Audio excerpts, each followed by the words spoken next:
Ikwento mo kay Atty. JV, ano nangyari? Ganito po kasi yun. Mag-aaway po yung magkapatid. Yung asawa ko at saka yung kapatid niya. Tapos po, umawat yung asawa ko, inaawat. Pinuntahan ko kasi yung papa nila nahihimatay na kasi nag-aaway yung magkapatid Okay. Saan po ba to, ha? Sa mismong sementeryo po kasi kami nakatira. Alright. Tapos po, pag-awat ko po sa asawa ko, tinraidor ako ng kabit. Hinila yung buhok ko. Paghila sa akin, inuntog pa ako sa may nicho ng sementeryo. Doon ako nauntog, kaya ganito. Di pa sabi ko sa kanya, habang nagsasabunutan kami, niyayakap-yakap mo ko. Tapos, tinaydro mo ko patalikod, inaawat ko lang yung asawa ko. Asawa ko yan, aawatin ko yan. Pero ba't mo ko ginanito? Tapos pag angat ko po, nakita ko may hawak siyang bote. Ginanon pa. 8 po yung tahi nito. Tapos pag nagulat po ako, may dugo. Yung pala, ako na po yung, ganito na Ayan po. na. Ayun na po yung nangyari. Okay, this happened February 10, no? Nung nakaraan. Kasi yung storya mo sa akin, parang given na agad, no? Na nandun din yung isa. Opo. So matagal na ba sila? Ganun? Opo, matagal na po. Mag-isang taon na po kami maghiwalay. Okay. Pero separated in fact lang naman, no? Opo. Wala po talagang legal na paghihiwalay kami. Okay. Wala pa po kami So, in other words, teka lang, no? Ano yung reason bakit kayo nagkahiwalay? Diyan lang po, dahil sa babae na yan. So nagsasama na sila? Yan ba yung sinasabi mo? Opo, yung simula po kahit nasa bahay kami ng anak namin, nasa isang kwarto.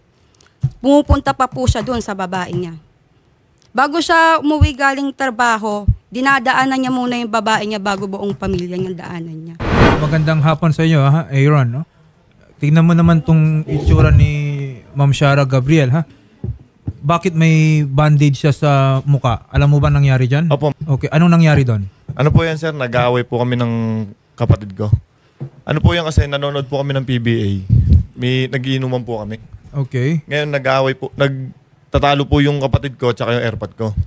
Tapos tinawag po ako ng isang kumpare ko. Sabi niya, ina-high blood daw po yung airpod ko. Pinuntahan ko po. Pagpunta ko po ron, kami na po nagtalo ng kapatid ko. Nagtatalo po kami ng kapatid ko. Tapos, hanggang sa nag-aabot na kami, inawat po kami ng lahat. Inawat niya rin po ako, niyakap niya po ako. Tapos na-outbalance po ako, nasa likod ko po siya. Siya po yung nadaganan yung ano niya.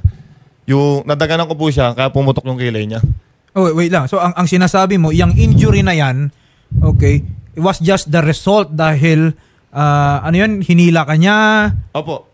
So habang inaawat niya po ako, sinusuntok niya ako. Tapos na-outbalance po kami dalawa, nadaganan ko po yun sa kilay niya. Sinungaling po yung kwento niya. Hindi niya po ako nadaganan. 2 beses po kami. 2 beses ko po siyang inawat. Yung pagsakal ko sa kanya, sir, tsaka ma'am, okay pa po yun eh. Tapos yung pangalawang sugod niya, doon sa mismong tapat ng bahay ng kapatid niya, doon ako hinablot ng kabit. Lamang ka lang pero sa kwento. sinasabi, mali. Lamang ka lang sa kwento dahil may tama ka. Pero hindi siya may gawa niyan. Hoy, siya. Hindi siya may gawa niyan. May Nadaganan kalmot kita pa niyan. kayo, ma'am? Opo, siya. Pati dito po. Bakit po may mga kalmot? Ayun po yan, Nadaganan ma'am. po. Di ba tumumbaw na po kami dalawa. Tapos yung inaawat niya po na wag mong ganyanin. May tama na po pala siya noon. Tapos doon na po sila nag-abot. Hindi ko kinakampihan sinasabi ko lang yung totoo. Lamang ka lang sa kwento kasi may tama ka eh. Mali ka. May tama ka Mali ka dyan, Aaron. Hindi ako mali, ha? Hindi, saan nga nanggaling yung kalmot? Sa mga... Nag-abot din po sila. Sa kabit niya. Nag-abot po sila, ma'am. Okay, pero yung sa ulo? Ayun po yung nadaganan ko, ma'am. Ay, hindi po. Kung dadaganan mo ako, sana ito yung umano. Kaso payakap eh. Mali ka, wag mo kakampihan yung kabit mo. Hindi ko kinakampihan, Natatakot ka. Hindi ko kinakampihan. Kung nadaganan, sir, kasi po, ganun kung sinabi teka lang, ha? po siya Saan ba nauntog yan? Or anong force yung tumama dyan sa may noo mo? Paghila po ng kabit niya sa akin. Okay, nung hinila mo yung... 2 beses yun. Una, andito tayo sa harap ng kapatid mo sa may bahay nila. Pangalawa, dun sa may pintuan na wag mong kinakampihan. Kasi takot na takot yung kabit mo. Ilabas mo yan. Hindi ko kinakampihan, May mga screenshot ako, ang sabi mo. Hindi mo ihaharap yan. Hindi mo papabayaan yung kabit mo na yan. May screenshot ako. Hindi ako inaano.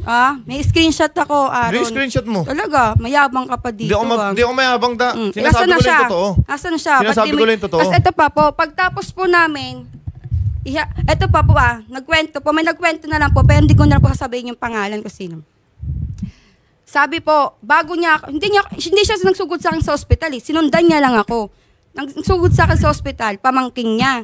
Ang sabi ng pamangkin niya, grabe naman yung ginawa ng Tita Joyce niya.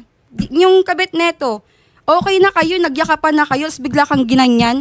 Kitang-kita niya kung sino nauna. Sabi nyo naman kanina, may mga iba pang nandun. Opo. So I assume, and I think it's just reasonable to expect na sila, nakita nila yung kabuuang pangyayari. Ikaw ba ma'am, meron kang maihaharap na tao na mag-support doon sa nabanggit Ayun ko po, ninyo? yung dalawang pamangkin niya. Yung dalawang pamangkin Opo. niya. Okay, and I suppose yung si Jocelyn yung Yung kabit. magko-corroborate naman dun sa sinabi po ninyo. Una sa lahat, no, it's bad enough na may injury itong si Ma'am Shara. Di ka naman marunong manghina, sorry. Doon pa lang eh. She was there kasi ano yun, parang gusto mong ihiwalay yung nagtatalo. Opo, kasi po na yung papa niya, nahimatay na eh. Inawat ko siya. Yun na nga Nagsusundo ko po siya doon. Lumalabas, Gusto na nga po parang- ako, doon ako tinry doon ng babae, yung kabit niya eh. Ang party list na masasandalan. Axia yes. Magandang hapon po, Master Sergeant Pabon. Good afternoon po, sir.